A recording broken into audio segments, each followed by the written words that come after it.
I was thinking about this, and this is not a novel thought, Jim, because the name Colin Moran has come up a lot when Cardinals fans and my fellow bloggers and everybody else are talking about, well, this is maybe the Cardinals should think about this, think about that. And, we try to do matchmaking. Okay, well, what do they need? Well, it'd be good to get another left-handed bat. Okay, what can this left-handed hitter do? Can he clobber right-handed pitchers? He's got to be able to do that, or what's the point?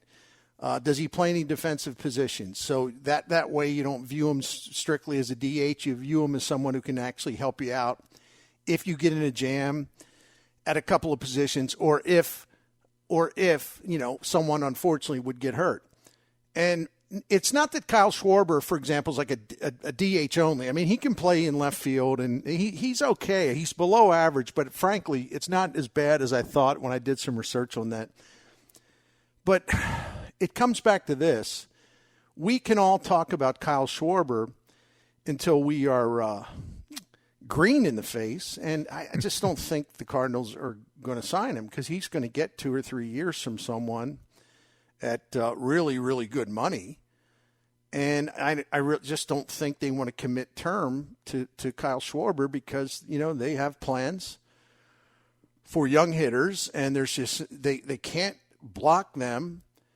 They have to give them the opportunity. I think we agree, and Nolan Gorman deserves that, and I think we certainly agree Juan Yepez deserves that, and we agree that if Jordan Walker in 2022 has yet another monstrous season in the minor leagues, even though he's I don't know if he's just turned 20 or he will very shortly, he will get closer and closer to St. Louis. So you're not going to tie up a DH type on a multiple-year contract. And if you think about it in those terms, it makes sense. And I also know that people don't want to hear that. They just think about, you must get Schwarber, and they don't think about any other aspect to such a signing. And nor do people think about the fact that, as I always like to say, well, the free agent, he gets to decide where he plays. He gets to choose. Because people assume like, oh, you just go get Kyle Schwarber. How do we know he would even want to play here if Boston? He loved being in Boston. If Boston, offers some good money, or any number of other teams do. So everyone just wants a matchmake, and they assume that the guy on the other side is like, oh, let me crawl to St. Louis. It just doesn't work that way. All right, I'm sorry. It never was entirely like that, but I think it's a little less than it used to be. He would crawl to St. Louis if it was some huge offer. Okay, then where are you going to play? Where are you going to play? Jordan Walker. Where are you going to play Yepez? Where are you going to play Gorman? Or where are you going to give him the at bats? That's actually the better question, because positionally there wouldn't be much overlap. So the reason I'm talking about, okay, as I've always said, if the Cardinals sign Kyle Schwarber, I'll be really happy. It'll be fun. It's not my money. You sign who the hell you want. But I also think that you got to be pragmatic about this, and there's nothing that indicates they're going to go for that kind of deal. So if you want a left-handed bat, but someone who could, DH for you, to a certain extent, because, again, we can't sit here today and write a formula about who's going to – this guy's going to get, 30% of the DH at bats. This guy's going to get 35. This guy's going to get 10. We can't do that today, okay? Because the Cardinals are keeping that pretty close to the vest. I think we know the pool of players that'll be doing some DHing, of course. But a lot of that depends whether the young guys that we talk about, Yepez and Gorman, are going to open the season in St. Louis, or will the Cardinals play arbitration games, service time games, and keep him in Memphis, even though there may not be any reason to keep him in Memphis, especially Yepez, maybe Gorman for a little while. But at some point, they're going to have to play in St. Louis, because you don't bring them up here and have them rot on the bench. And you also don't block them, because if you block them, this is how you get a trade that sends Randy Arozarena to Tampa Bay. So people got to remember there are repercussions when you don't give opportunities to these young guys that you really believe in. And I don't know that the front office ever entirely forgave Schilt for not playing Randy Arozarena. when management brought him up from the minors in 2019. Didn't play him much at all, even when he did well. So that said, the management still made the trade. Mike Schilt didn't make the trade, but if Mike Schilt played the kid, I think it would have been impossible to trade him because after they seen what he had, and actually he showed it when he did get a chance. All right, so what's the half measure? If you're not going to go all in on Schwarber, and we can kick and scream all we want, but if they're not going to do it, they're not going to do it. Is Moran a guy that they should look at? I think he is. Because I'm assuming, perhaps Jim, incorrectly, I'm assuming they'll be able to, get him on a 1-year deal, maybe 1 year at an option, depending on certain incentives. And, well, what can he do? He is a good left-handed bat. He's not the greatest left-handed bat, but he's plenty good. He can play first base. He can play third base. So it gives you a little protection there. Goldie needs a day off every now and then. So does Arenado. I mean, at some point, somebody's going to sprain an ankle. I mean, you can't assume, the Iron Man stuff is going to stay in place every single year. And I'm not talking about a catastrophic injury. I'm just talking about one that might keep a guy out for a few days, Mm-hmm. So Moran can help you out there. And probably not that he's a wonderful fielder or anything, but he probably at this point I would say could handle playing third base and first base better than say a Juan Yepez, right? I just don't know that I think he's kind of limited defensively, although it's gotten better. So you look at Moran, and I'll just give you a couple numbers. There's not a lot. I'm not going to go overboard with this, just to give you an idea what we are talking about. So last year in 99 games, and I'm only going to give you I'm only going to give us all the statistics against right-handed pitching because he sure as heck ain't going to DH against a left-handed starter because he swings left-handed. So if you look at last year against right-handed pitching, 264 plate appearances, he hit 288. Had a 352 on base percentage, which is good, and he had a 432 slugging percentage, which is good. Again, it's not top of the heap good, but it's good. His OPS was 785, and it was basically, when he batted against right-handed pitching, his offense improved by like 17%. And in his career, he got a 781 OPS against right-handed pitching with good power and good on-base percentage. And it's above league average. So provided that it's a 1-year deal and provided that they're interested in him and provided that he's interested in them, because something tells me he'll be a popular guy because a lot of people are looking for role players like this, especially National League teams having to think about accounting for the DH spot. So I'm not saying it'd be as easy to sign him as maybe we think. There will be competition, but he seems like a guy that would project into maybe what the Cardinals want to do because you could have him. He could be part of the DH. He could back up first, back up third. And I don't think he would be blocking anybody, So maybe he wants a bigger opportunity. Maybe he doesn't want to be part of a, he sees, well, look at who they have at first and third. And look, I don't know what they're going to do with DH. And the Cardinals are going to promise him a certain amount at bats. So it's an interesting situation, but I do think he fits just in terms of, is it a match? I think it is. I'll look at it this way, Bernie. He's a Cardinals match, meaning he fits all the checklist things that the Cardinals need right now. Mm-hmm. He's not, I don't think he's going to fit in with the Cubs or anything like that. He also kind of replaces, is oversimplifying, of course, but he replaces what Matt Carpenter would have brought you, a left-handed bat off the bench.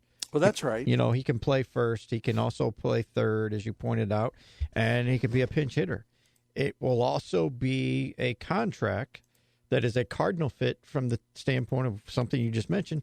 1 or 2 years, that's all you need out of him. You're not going to need a 4-year contract to sign Colin Moran. At least I wouldn't think so. And he's 29 years old, so it's not like he's in that Carpenter 30, 34, 35 range, right? Yep. And so, he kind of, again, I got a group of checklists here that I need. And I go, well, he checks that one, checks this one, checks that. And let's face it, if I was in Pittsburgh the last 4 years, I'd be more than happy to go to St. Louis and go in the other direction in the division with a team I have a chance to win with. That at his age, at 28, going on 29, that's got to be part of the conversation for him. I got to find some place that I can maybe win, play with a good organization, get a chance to play here and there and contribute, and then also get a decent contract. He's not going to break the bank. I think all the checklists, all the boxes are checked there with Colin Moran. I'm not going to sit here and tell you I'm super excited and go, he's the difference. No, but he's a part of the puzzle because I, like you, feel that this organization is set that the two kids we talk about, Yepez and Gorman, are going to get that opportunity, and he'll be part of that opportunity for those guys where he's not blocking them. Now, I want to back up on one thing because I don't want to mislead anyone. Mm-hmm. He is technically, a corner infielder. However, and I look at defense because we know the Cardinals look at defense and they prioritize defense as they should. I mean, I think it's one of the main reasons they got the 90 wins and got into a playoff game last year. But I got to say, in all candor, even though I say he's a fit, you don't really want him at third base all that much, and you could put him there, but he's better defensively, much better defensively at first base, and even then he's slightly below average. But I just looked at this, and again, tisk going me because I didn't research this part. Yeah. But he was so bad at first base in 2019 that the Pirates pretty much just stopped playing him there. Like he only had. Now, granted, this was the 2020 abbreviated season, but he only had 35 innings at first base in 2020, and he spent one inning there all of last year. So could he stand there? And yeah. And you know what? The way the Cardinals do their thing, yeah, they probably could improve him. I'm thinking they could tune him up a little bit, and he could play some first base or third base. I meant to say third base. And hold his own. I hope I didn't confuse things by saying he was bad at first base. No, he's bad at third base, and he's okay at first base. That's just so we're all on the same page because I may have misspoke there. I'm not sure. So, yeah, he's a guy. He's definitely a guy. Now, here's another left-handed guy, and this is somebody that Joe Sheehan has tried to say the Cardinals should pursue, Michael Conforto. And I think Michael Conforto obviously would be more expensive because Michael Conforto, he's going to be 29. Actually, he's about the same age as Moran, but I think he's just I think not last year. It did not happen last year, but I think overall he's probably a better hitter, probably has more upside. He did not have a great 2021. It was actually, if you use OPS plus where 100 is average, okay? Mm-hmm. He was 101, so he was slightly above average, but basically an average hitter. But if you look at his career, from 2017 through 2020, I mean, he was like 34% average offensively. And so my point is, the offense is there, and that the juice is there, and that he, let me make sure of what I'm saying here. You know that he could help you against right-handed pitching. Yes, he could, because in about 2,100 plate appearances in his career against right-handed pitching, gets on base 371 on base percentage, slugging percentage 502. The numbers were off a little bit last year, but that's just not a big deal. That's an aberration. Now, what would he do? And I don't have I can actually look this up too while I'm on the air, but he's an outfielder. I mean, and the good thing about him with the Mets, the way they used him, they could play. They chose to play him at all three positions. They'd move him around out there. But obviously he could figure into a DH situation as well. The problem there's two problems. Number one, how much would he cost? And the answer is we don't know. And the other question is, well, here we go again with the blockage. The Cardinals seem to be gaga over Lars Nootbaar. So if you're looking at Michael Conforto as a really busy fourth outfielder that you can move around and you would have for the inevitable, injuries, there'll be some. He would be a really nice piece to have. But how much do the Cardinals want to pay for him? And even though he make you better against right-handed pitching, and that's one of your weaknesses, and even though he can, like I said, great insurance in the outfield, but also serve as DH and get a lot of at-bats that way. And also, a guy that I got to check his defense, and I'm sorry I'm delaying on that. The reason I am is I wanted to check his defense real quick. But they love Lars Nootbaar, and they love Lars Nootbaar so much. Maybe he's their fourth outfielder, and they're not interested in anyone. Or maybe he's going to be their DH more than we assume. See, you used the word puzzle a few minutes ago. It is a puzzle. Yeah. And we have a hard time envisioning how the pieces are going to fit. We won't know until they actually start playing. But Conforto last year, he's played a lot of left field, and he's been above average there, but not like breathtakingly good. But he's been pretty good in left field. Center field, as you might imagine, not very good. Last 3 years combined, he's minus 16 runs saved out there. I've seen worse, however. And in right field, it's kind of a mixed bag. In 2019, he was a plus fielder. Last year, he was below average. But Conforto is an interesting guy because of his ability to mash right-handed pitching and just get on base a lot, and the ability to give you flexibility in the outfield. But this depends on how much the Cardinals are committed to Lars Nootbaar based on a very small sample. Lars Nootbaar, when he came back up last year, looked great. And I think he's got talent. He's better than I thought, and he can play all three positions, although I think he'd be better in a corner, right field, left field, but he can play all three positions. So I'd be surprised if the Cardinals pursued Conforto for these very reasons. Number one, the cost won't be small. And number two, they really like Lars Nootbaar. So does anybody fit? It's an interesting question. You're right. Here's one thing, as we're talking about like Moran and Conforto, they do need some veterans on that bench. As much as getting that opportunity for Gorman and Yepes, they are going to need some veterans. You just can't go with a bunch of kids on the bench and go, I hope they all work. Right. Even Nootbaar, he's been in the league, but he's a kid still. He's not a veteran. And you got to find a way to put some veterans on that bench. Conforto, as you point out, very good on base guy. I think he will be too expensive for the Cardinals to market. Mm-hmm. And I do too. And I'll also throw in term. I think he's probably going to look for a 3-year deal, I would think. And if you're the Cardinals, I don't think you can give a veteran guy who's going to be one of your extra outfielders a 3-year contract at this point. No, I would pass on that if I was the Cardinals. I agree with you. I don't think they're going to do it because, again, now Gorman doesn't project in the outfield. Yepes could, but I think Yepes is destined to DH a lot.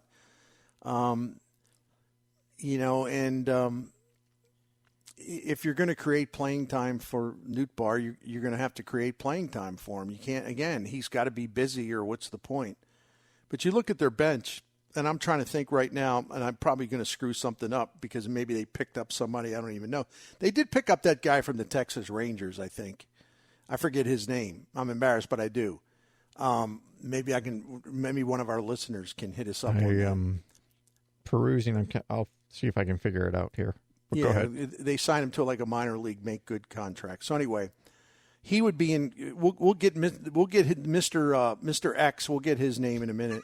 Because when they signed him, I didn't think much of it, and I'm not dismissing him. Because I'm saying sometimes the Cardinals are pretty good about identifying people from other organizations. But if you look at their bench now, your backup, you'd have your backup catcher Kisner. You would have, let's just say, Sosa. Yep. Because DeYoung, at least they're committed to him. But let's just say Sosa, because he can move all around the place. Nootbaar, technically, but again, he'll be DHing as well, so that's 3. And I'm thinking, I don't know that there's anyone else to plug in. I'm just looking at last year's roster, and right. Maybe this is where a Brendan Donovan emerges at some point during the season, a guy that's really rocketed through their system. Gorman would be part of your bench against when a left-handed pitcher starts. It depends, again, on how they use the DH. If it's a game where someone else is the DH, then you have Yepez in reserve. So it's kind of, you don't know whether to count a guy like Yepez a starter or not.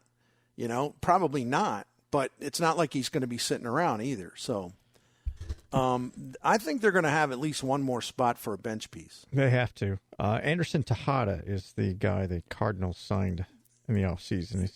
Yeah, and thanks for. I think from that is David Solomon. So, thank you, Solly. Yeah, and he, looking at him now in 2020, he showed pretty well. He doesn't get on base, but he's got some pop. He had a .453 slugging percentage, only 77 at bats. Last year he hardly got a chance at the big league level. We're talking 16 at bats. He didn't hit at all, but I got to throw that out because it doesn't matter. You got 17 at bats, Mm-hmm. And he's 20. He'll be 24 on May the 1st. He plays shortstop, second base, third base, and he's a switch hitter. So, yeah, I mean, I could see him, now that I see he's a switch hitter, now that I see that he has shown at least some power and a limited opportunity, I could see him certainly being in the hunt for a bench job. Now, it's not anything on the surface that would excite people, but he would bring a couple of things to the mix. If he can hit, if he can do these things. Got to hit. You're right. And that's where I think when I say a veteran on the bench, they need a veteran that can hit, that can come off the bench. And that's why we mentioned Moran and a Conforto. But again, I think we're both on the page that Conforto's probably going to price himself out of a bench spot for the Cardinals. Tejeda did not show much power at AAA, but again, it's pretty limited, 28 games. At AA, the power was so you'd have to go back to like high A where he slugged 553. So I don't really know what they have there. They think they may have something, but call me skeptical. But he does give him versatility because he can play middle infield. Plus, I would imagine he probably could play third base for him a little bit too. But also he's a switch hitter, and so that's just another name because we're trying to figure out who bench candidates would be. I got to go get one, though, right? I mean, do you agree with me on that one? Yeah, I do. You can't go, hey, we got all these kids. Let's see which one hits. No, you better get a couple of veterans. Otherwise, you're going to be – and last year's bench was not great. And you don't want to end up with a bench that was worse than last year. You know what the irony is on that? Is that I spent a lot of time ridiculing this notion that Jose Rondon is somebody, it's like, for the Orioles, and, he hit 22 home runs in a minor league season, and, all of a sudden, so he's Barry Larkin or something to some of these media people down in spring training. I'd read this stuff about Jose Rondon in spring training, and I'm like, man, I think it's great. They signed a guy who's like the next Miguel Tejada, He's going to be a shortstop's going to hit 35 home runs, whether he's juiced or dejuiced. Man, so people were down there just getting breathless about spring training home runs. Yep. Like is like seriously, that's the bottom of the list of anything in the universe you should get breathless about. But now let me say this: he actually, I thought, did a pretty good job for them when they called on him. He can't play outfield. And they tried to stick him out there, and every now and then, the ball found him, and it was kind of scary. But if you look at what he did for the Cardinals last year, I mean, we're not talking about a superstar here, but he could play several positions. And in 90 plate appearances, his OPS plus was like 4% above average. I mean, that's good for a bench guy. So I think it's interesting. I mean, I made fun of this guy. He actually turned out giving them a good turn as a bench player, especially late in the season. And then he's like one of the first guys they got rid of. So, like I said, as you said, it's a puzzle. I can't figure it out just yet. Yeah, it's going to need some work to figure out. Again, part of this is how much are the Cardinals willing to spend, right? Yeah. I mean, because they do have to go find some bullpen arms, at least two more than likely. And I don't know. I'm always of the belief, another starting pitcher wouldn't hurt because somebody's going to get hurt. And so if you go spend money there, how much are you willing to spend on your bench then? And they're gonna whenever this stupidness or stupidity is over, they're gonna have to move fast. Yes, because I think imagine that this is a store, the reliever aisle. That thing's going to get cleaned out quick as soon as they're off and running. As far as okay, you can go sign guys now. I think that'll be the number one area. Relief pitching that's going to go quickly than any other once free agency resumes. And so I hope the Cardinals aren't going to do their hemming and hawing thing, although with relief pitchers to their detriment at times, they have been pretty aggressive. Well, and you have to be, because that's where the game is. Your starters are going 5 innings. Guess what? You need more relievers. You need more good relievers too. So let's see. Hopefully they'll be aggressive right away on that. And by the way, just to go back to that Anderson Tejeda, just simply because I forgot that they even got him, so now I'm trying to compensate for it by talking about him too much. He made 2 top 100 prospect lists before 2019. He made one, and before 2017. So again, he's kind of an interesting character because just when I'm ready to say, "You got to be kidding me, really?" Then you see, well. There have been some independent evaluators who, at least in the past, have thought pretty highly of him. So, and he is not old. He's be 24 on May the 1st, as I was saying.